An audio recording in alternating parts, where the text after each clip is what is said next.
அனைவருக்கும் வணக்கம். என் லைஃப்பில் இந்த மாதிரி ஒரு பெயின்ஃபுல்லான ஒரு சுச்சுவேஷனை நான் ஃபேஸ் பண்ணதே கிடையாது. மனசு முழுக்க வலி மட்டும்தான். இந்த சுற்றுப்பயணத்தில் என்னென்ன மக்கள் பார்க்க வராங்க, அதுக்கு ஒரே ஒரு காரணம் தான், அவங்க என் மேலே வச்சிருக்கிற அன்பும் பாசம். அந்த அன்புக்கும் பாசத்துக்கும் நான் எப்பவும் கடமைப்பட்டிருக்கிறேன். அதனால தான் இந்த சுற்றுப்பயணத்தில் மற்ற எல்லா விஷயங்களையும் தாண்டி மக்களுடைய சேஃப்டி, அதில் எந்த காம்ப்ரமைஸும் பண்ணிடக்கூடாதுன்றதுக்காக தான் அது என் மனசில் ரொம்ப ஆழமாக இருக்கும் அந்த எண்ணம். அதனால தான் இந்த அரசியல் காரணங்கள் எல்லாத்தையும் தவிர்த்துட்டு ஒதுக்கி வச்சுட்டு மக்களுடைய சேஃப்டி மட்டும் மைண்டில் வச்சுக்கிட்டு அதுக்கான இடங்களை சூஸ் பண்ணுறது, அதுக்கான இடங்களை பார்த்து பெர்மிஷன் கேட்குறது, போலீஸ் டிபார்ட்மெண்ட்டில் அதை ரிக்வெஸ்ட் பண்ணி கேட்போம். ஆனால் நடக்கக்கூடாதது நடந்துருச்சு.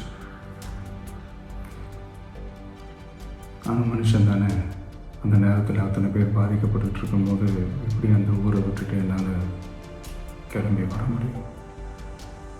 நான் திரும்ப அங்கே போகணும்னு இருந்துச்சுன்னா அதை ஒரு காரணம் காட்டி அங்கே வேறு சில பதட்டமான சுச்சுவேஷன்ஸ், வேறு சில அசம்பாவிதங்கள் அந்த மாதிரி எதுவும் நடந்துடக்கூடாதுன்றதுக்காக தான் நான் அவாய்ட் பண்ணேன். இந்த நேரத்தில் சொந்தங்களை இழந்து தவிக்கிற துணை குடும்பங்களுக்கும் என்னுடைய ஆழ்ந்த இரங்கலை தெரிவிச்சுக்கிறேன். எனக்கு தெரியும், என்ன சொன்னாலும் இது ஈடையாகாதுன்னு எனக்கு தெரியும்.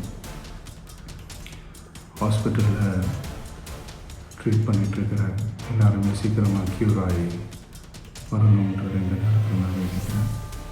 கூடிய சீக்கிரமே எல்லாரையும் நான் சந்திக்கிறேன்.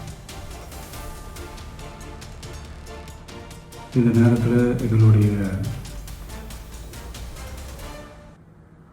வலிகளை, எங்களுடைய நிலைமையை புரிஞ்சுக்கிட்டு எங்களுக்காக பேசின அரசியல் கட்சிகளை சார்ந்த நண்பர்கள், தலைவர்கள் அனைவருக்கும் என்னுடைய நன்றியை தெரிவிச்சுக்கிறேன்.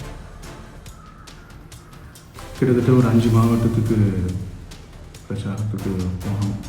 இந்த மாதிரி எதுவுமே நடக்கல. ஆனால் கரூரில் மட்டுமே எப்படி நடக்குது, எப்படி நடக்குது?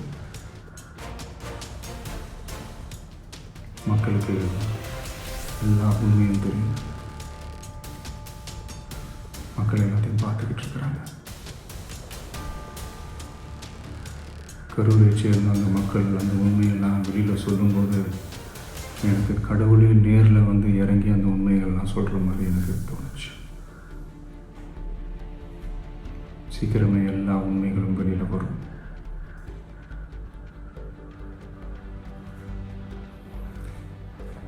எங்களுக்கு தரப்பட்ட இடத்துல நாங்கள் போய் அந்த ஸ்பாட்டில் நின்று நாங்கள் பேசிட்டு வந்தோம். அதை தாண்டி எந்த தவறும் எங்கள் சைடில் நாங்கள் எதுவும் செய்யலை. பட் இருந்தாலும் எங்கள் கட்சியை சேர்ந்த நிர்வாகிகள், தோழர்கள் மேலே எஃப்ஐஆர், அது மட்டும் இல்லை சோஷியல் மீடியாவை சேர்ந்த நண்பர்கள், தோழர்கள் அவங்க மேலே எஃப்ஐஆர்லாம் போட்டு இப்போ பிடிச்சிக்கிட்டு இருக்கிறாங்க.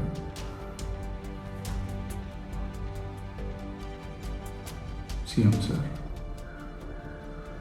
உங்களுக்கு ஏதாவது இந்த பழி வாங்கணும் அப்படின்ற எண்ணம் ஏதாவது இருந்துச்சுன்னா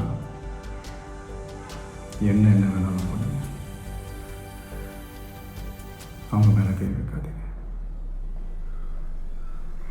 நான் ஒன்று வீட்டில் இருப்பேன், இல்லை நான் ஆஃபீஸில் இருப்பேன். என்ன வேணாலும் செய்ய. நண்பர்களே, தோழர்களே,